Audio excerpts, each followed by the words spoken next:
Good morning, everyone. Here is your moment of yes for Monday, April 14th. I think it is. Back in St. Louis, it's feeling kind of springy, 70-degree weather. I'll take it. Last week was a busy week. Austin and then Boston and then back home. I was listening to an interview that Hollister sent me. Can't think of the gentleman's name. He's a minister, I think a doctor of philosophy, but he was the minister in the church in Chicago where the Obamas attended before the election and all that, before Obama's election.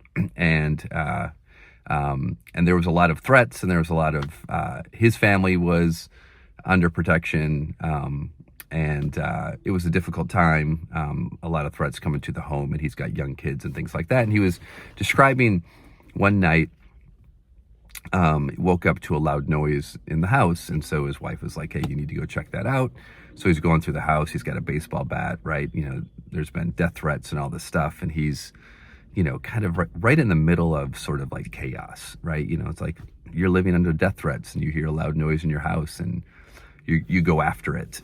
And he goes, and I hear a noise in my daughter's room, and I open the door, and there in the middle of the room is my daughter dancing and spinning at 2:00 in the morning. And he's like, sweetie, what are you doing? And she's like, Daddy, I'm dancing in the dark. And he's like kind of upset, and he tries to put her to bed, and she's like, dance with me. And he caught himself, and he's like, he had all that testosterone, all that energy, thinking that he was, going to find someone.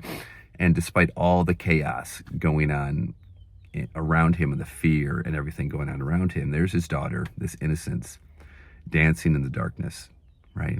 Joy, innocent, completely untouched. And he's like, that's it.